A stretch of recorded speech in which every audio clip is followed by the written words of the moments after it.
Okay, this is the beginning of chapter 15, which has to deal with acids bases. This is a pause, if you will, in our doing equilibrium. We'll come back to that in chapter 16 and 17.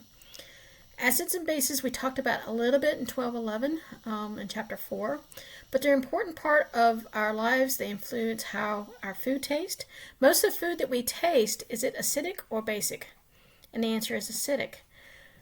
How well things are cleaned and how reactions proceed. Well, most of our cleaning supplies are basic. So they have very different impacts on our lives. We tend to eat acids. The exception to that would be things like leafy greens. Those tend to be basic, so something very green. And vinegar would be an exception to something that's being cleaned is acidic. Okay? So there are three types of acid bases that we're going to be talking about. And this is basically starting out in history. So the first definition that was done, it's the broadest definition. It's Arrhenius acids and bases. Originally it was believed that acids must contain oxygen, but it was found that HCl also behaved like an acid. So then it was then revised to be the fact that H was what's important for an acid. So the Arrhenius acid is a substance when dissolved in water increases the hydronium ion. Now I do want to point out right here that we call different things. There's a bunch of different ways that we say acids. So an acid or a hydronium is the same thing as saying H+, which is something that you see most commonly in biology. It's also called a proton because when I remove my one electron from a hydrogen, then it becomes just a proton. So all three of these terms are synonymous with each other.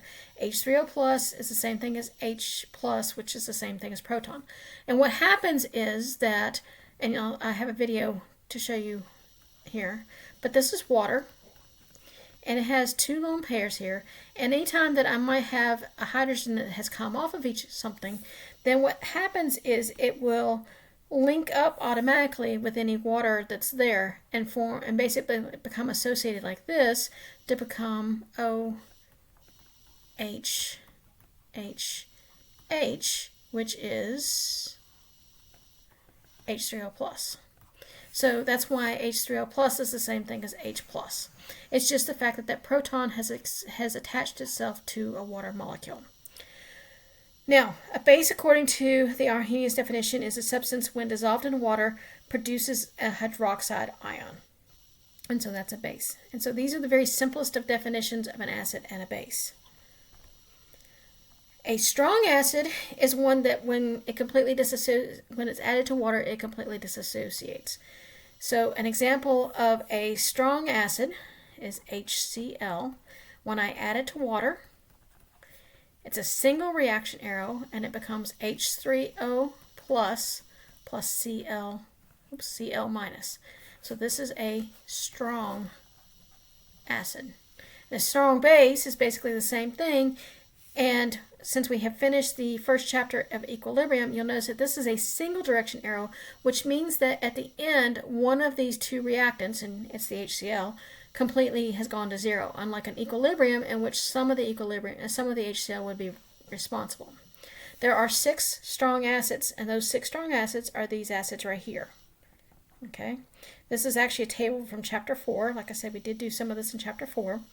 The HI, HBr, HCl are easy because they're all in group 7. This is perchloric acid, sulfuric acid, and nitric acid. So of these 12, the 6 strong acids are the hardest, and you do need to know whether something is a strong acid or a weak acid, which we'll get to. A strong base, on the other hand, is something that completely disassociates in water. So LiOH plus H2O really goes to form Li plus OH minus plus. This one's not as pretty to write, so we don't usually do it. A lot of times the water's not included. It's just a dissociation of lithium and hydroxide. And again, this is a single reaction arrow. And this is not going to show up nicely on this table. So I'll switch colors to purple. Maybe purple will show up. And these are my 6 strong bases. And they're much easier, okay, because on the periodic table you have lithium, sodium, potassium, and then you go over 1 and you have calcium, strontium, and barium. So these are all grouped together on the periodic table. They form a shape like this, where this is the lithium, this is the potassium, this is the calcium. I'm trying to write small, it's not helping. This is the calcium, and this would be the barium. So they're all a straight line or a line from each other. Okay. Now, this is different than a weak acid or a weak acid or a weak base does not completely disassociate in water. And I can tell if it's a weak, if it's not one of these strongs, and there's only 12 total, 6 acids, 6 bases, it must be weak. So for example, HF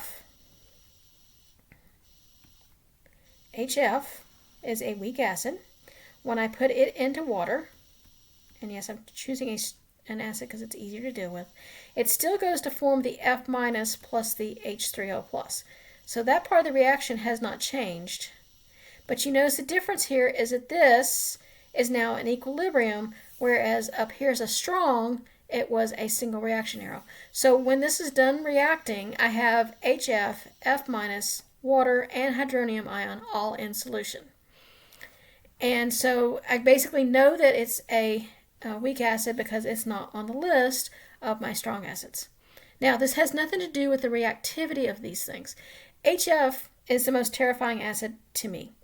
HF will actually, when it gets onto the skin, you have to go to the hospital to be treated. You cannot rinse it off with water. Usually when we're in lab, I tell you that if you get any acid on it, you'll feel a scratching sensation or an itching sensation, and you can just rinse it off and it's okay. HF, that's not so. It actually will dissolve skin pretty quickly, and the only way to be treated is to go to the hospital and get a shot of bicarbonate. Whereas HCl is considered to be a strong acid, but the skin's pretty tolerant of this. Okay, so the fact that the weak versus strong chemically does not have anything to do with how it reacts, but instead what happens when you put it into water. And that's the end of this video.